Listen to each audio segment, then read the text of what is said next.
I'm a surgeon. I'm linked to the University of Ghent, and for years I've a program looking for global surgery. So my first project was in Cambodia, and nowadays we are working in Jimma, Ethiopia.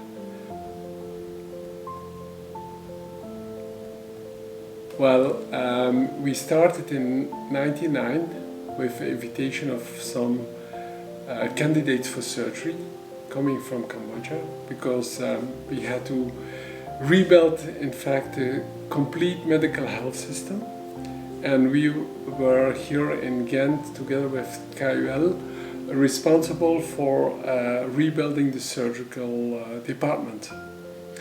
And you have to know that at that moment there were only 12 doctors in Cambodia, so the structure had to be refounded again. By the way, we saw that by training some surgeons, we saw the problems that infection was not the main problem anymore, but cancer was becoming more and more frequent. And for that reason, after training of surgeons, we went for oncological center, surgical oncological center in Phnom Penh, with some links to the provinces. We trained, I think, about 20 trainees in different departments linked to oncological surgery. Means pathology, endoscopy, anesthetist, intensive care, and so on and so on. So that the problem is now living by itself. For Jimma, we had not to start from zero. It's also a university project together with the government of Ethiopia. The name is Naskere. You can find it on internet. And there also it's a cooperation on surgical oncology. I'm doing this as main part of my job. And that's the reason that we try to have a good cooperation for this, and it's working well. We had a last mission a few weeks ago, and we see a nice progress. So the main thing is that there is something sustainable. We're not doing really, we are helping some people. At the moment we are over there, or they're coming here, but the end term should be that it works by itself, as it has been done in Cambodia now.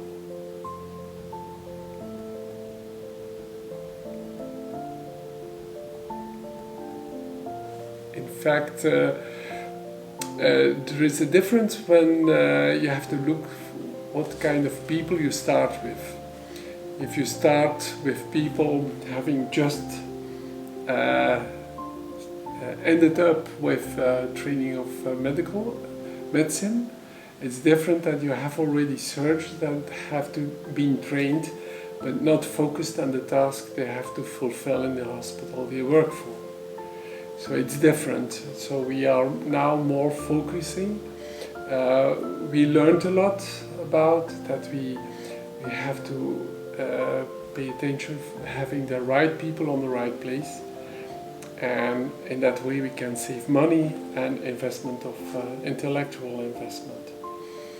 Another thing is that by COVID it was a main problem, because the exchange of people, they came here to learn, and we are going there to do it on that side, and it was stopped for a few years. And last point is that politics in the world.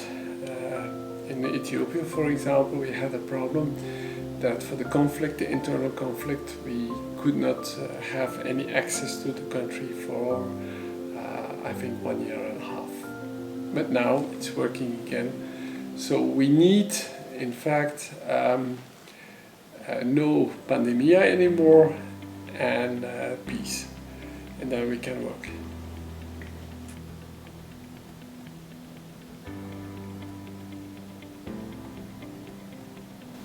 As we said, politics is a main problem. Sometimes you start something in a country and the regime is changing, and then you can have a disappointment that you lose the contact. Second thing, you have to make it sustainable, so you can have people that are well trained, maybe overtrained, and they disappear because their quality of life is better in another place in the country once they have been trained. So it's not only training people, having the best accommodation and so on, it's also looking for future for these people. They have also children, they want also some quality of life, but at the same time you have to make it that you're sure that they stay at the place you want, or they want. I think this is a major problem.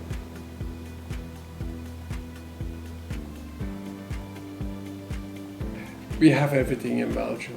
So the main obstacle for people in Belgium now is finding a nice place to work. We have nicely trained people, but yeah, we have too many surgeons, we have too many specialists, and sometimes it's difficult to find a good place to have your joy of working. People have to be more flexible. So here it's more a luxury problem. Over there it's more, yeah, once they are well trained, please stay on that place and try to find a good way that you have your own remuneration and we can have you on that place for years.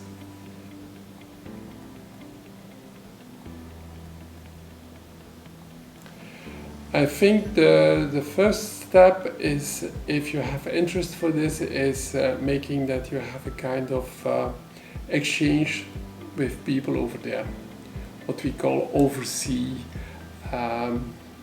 watching and helping patients and so in the traineeship.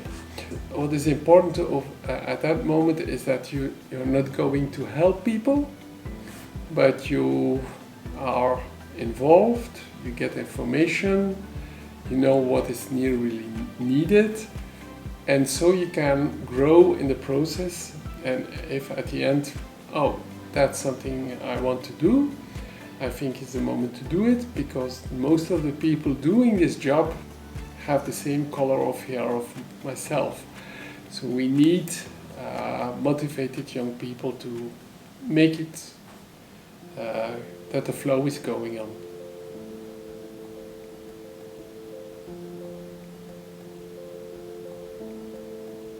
In fact, if you go over there, there's always a positive thing for yourself, and there's something positive staying over there. What is positive for yourself? You're involved, you're working with a program, and you feel that you do something. For the people over there, you can help them in two ways. One thing is that you treat patients, and the patients being treated, yeah, they are saved, because otherwise there was no solution, for instance.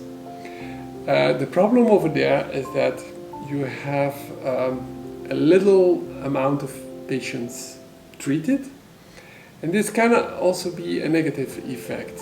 It means that the local people, they are not present anymore, or the patients are waiting until the next mission of the people coming from the north. So in that way, it's nice for some people that some people do it. It's not negative, but it's more positive if you have created a team that can do the job as started. So that once you're away, it's running, the program is running, and it's growing. And that's the way to do.